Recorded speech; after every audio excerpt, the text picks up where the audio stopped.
Hello everyone, welcome to the Smart Eyes Foundation. आज हम discuss करने वाले हैं 10th अगस्त 2024 के करंट अफेयर्स। तो ये दोनों टॉपिक आज हम डिस्कस करने वाले हैं। First topic is no population census in the dark without vital data. हम लोग पॉपुलेशन सेंसस ही नहीं कर पा रहे। इंडियन सोसाइटी का पार्ट मान सकते हैं हम लोग इसको, या ज्योग्राफी का जो पार्ट होता है, ज्योग्राफी में ह्यूमन ज्योग्राफी का जो पार्ट होता है उसका पार्ट हम लोग इसको कंसिडर कर सकते हैं। Second is spade work underway for Kokrajhar Gelephu railway link, है ना। तो कोकराझार कहाँ पड़ता है? आसाम में, इंडिया में। गेलेफू कहाँ पड़ता है? ये पड़ता है आपका भूटान में। तो इन दोनों के बीच रेलवे लिंक बनना है। तो ये जीएस पेपर 2 आईआर का भी पार्ट होगा और GS paper 5 APSC specific paper का भी पार्ट होगा। ये क्वेश्चन आ भी चुका, एपीएससी मेंस में इस साल आ गया है ना, कुछ दिनों पहले ही एपीएससी मेंस हुआ है।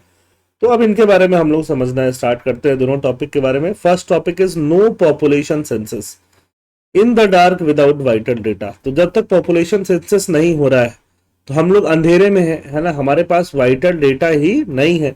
सेंसस कब होता है? सेंसस मतलब हिंदी में जनगणना। ये 10 ईयर्स में एक बार होता है। 10 ईयर्स में एक बार। तो इसको क्या बोलते हैं? डेकेडल बोलते हैं। ये एक इसेंशियल कंपोनेंट होता है for gathering comprehensive data on countries population.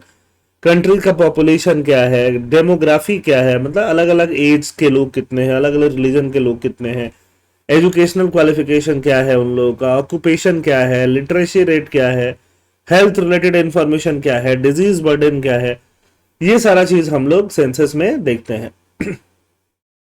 Delay in the census क्यों हो रहा है?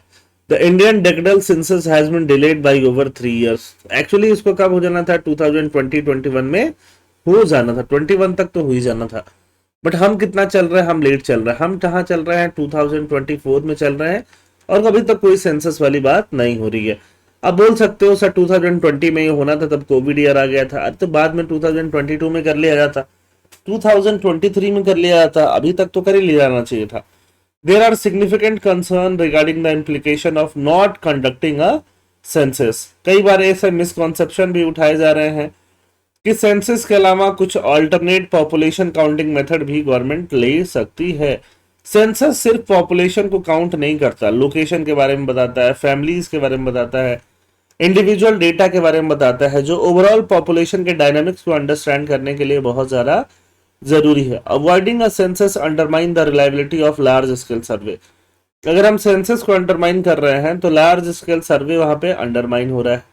लार्ज स्केल सर्वे में क्या होता है? National family health survey undermine हो रहा है, पीरियोडिक लेबर फोर्स सर्वे, ये सब अंडरमाइन हो रहा है, क्योंकि ये कहीं ना कहीं सेंसस पे रिलाई करता है और सेंसस का डेटा जो है आउटडेटेड है। क्योंकि अभी जो सेंसस हम यूज कर रहे हैं 2011, ईयर क्या है 2024, बीच में कोविड वोविड आके बदल गया, इतना सारा चेंजेस हो गया, जीडीपी इतना ग्रोथ हो गया और हमारे पास नया डेटा ही नहीं है यार। ये तो बहुत प्रॉब्लम वाली चीज है। The need to understand change, है ना, population count change, composition change, education change, और हमारे पास नया डेटा ही नहीं है। ये एक तरह से इररेस्पॉन्सिबल टास्क है कि हम सेंसस कंडक्ट नहीं करा पा रहे हैं। कई बार पॉलिटिकल पार्टीज जो है, अलग अलग पॉलिटिकल पार्टीज, वो कास्ट सेंसस की बात करती हैं। कास्ट सेंसस उनका पॉलिटिकल पर्पस जरूर सॉल्व कर रहा होता है, मे बी वो कंप्लीट पर्पस सॉल्व नहीं कर रहा होता है ना।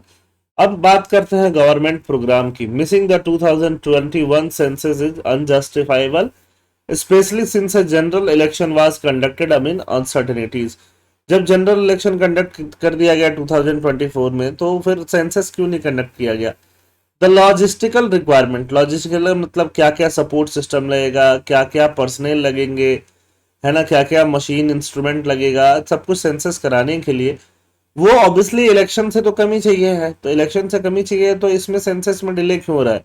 इलेक्शन तो करा दिया गया ना। Without accurate population data evaluating government schemes and there impact becomes misleading. तो गवर्नमेंट स्कीम जो मनरेगा है, कोई भी प्रधानमंत्री आवास योजना है, कुछ भी है, वो उस स्कीम का इम्पैक्ट क्या है वो मिसलीडिंग है, क्योंकि फिर ये प्रॉपर काम हो ही नहीं पा रहा। अर्जेंसी होना चाहिए एक पॉपुलेशन सेंसस का, जिसमें change in family structure, location का डिस्ट्रीब्यूशन, क्या क्या ऑक्यूपेशन, भले ही आप पकौड़ा ही बेच रहे हो, वो सब कुछ ऑक्यूपेशन उसमें पता चल पाए। The absence of census frame undermines the reliability and representativeness of survey impacting the generation of SDG indicator, है ना, जो पूरा पूरा जनरेशन है वो एसडीजी इंडिकेटर से इम्पैक्ट होता है।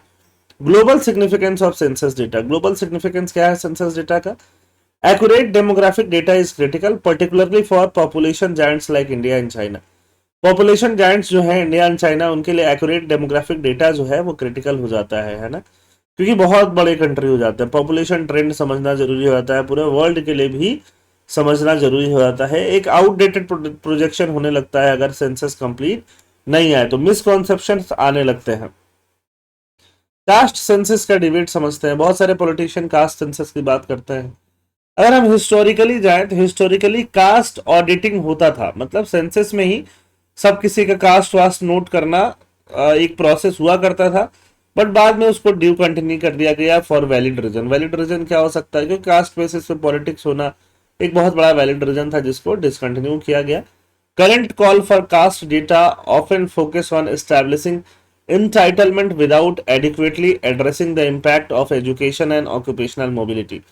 करंट कॉल है जो कास्ट डेटा का, वो फोकस करता है एंटाइटलमेंट पे, without adequately accessing and impacting of education, बिना ऐसे एजुकेशन को इम्पैक्ट को एसेस किए हुए एंड मोबिलिटी को अंडरस्टैंड किए हुए। Keeping the census on hold may allow the state to claim progress without accurate measure. अगर हम सेंसस को होल्ड पे रखते हैं तो भले ही स्टेट में प्रोग्रेस होगा बट कोई एक्यूरेट मेजर्स नहीं होगा। The scientific community must emphasise the urgent need for census. Scientific community को बताना पड़ेगा गवर्नमेंट को कि हमें अर्जेंट नीड चाहिए, सिर्फ सर्वेज से काम नहीं चलेगा, सर्वेज में तो बहुत कम डेटा यूज होता है। क्रिटिकल क्वेश्चन क्या है, किस ये सेंसस डिले किस वजह से किया जा रहा है? लॉजिस्टिकल चैलेंज है या किस वजह से डिले किया जा रहा है? जल्दी से जल्दी हो जाना चाहिए। Second topic for the day which is also the last topic is Kokrajhar Gelephu railway link. Kokrajhar कहाँ पे है? आसाम में है। गेलफू कहाँ पे है? गेलफू इज इन भूटान। तो उन दोनों के बीच में रेलवे लिंक बनाए जाने की बात चल रही है। The article discusses the ongoing development of a proposed railway link between Kokrajhar and Gelephu in Bhutan. देखो ये डायरेक्टली क्वेश्चन मेंस में भी आया, यूपीएससी मेंस की बात कर रहे हैं हम लोग, सॉरी एपीएससी मेंस की बात कर रहे हैं कि गेलफू से क्या आसाम को फायदा होगा डायरेक्टली, है ना। तो इसकी बात हम लोग कर लेते हैं। प्रोजेक्ट के बारे में बात करें, प्रोजेक्ट का जो प्रोपोज्ड लेंथ है वो 67 किलोमीटर होने वाला है। 67 किलोमीटर में 2.5 किलोमीटर भूटान में होगा, बाकी सारा का सारा इंडिया में होगा। टोटल 8 स्टेशन होंगे, 7 इंडिया में होंगे और 1 भूटान में होगा।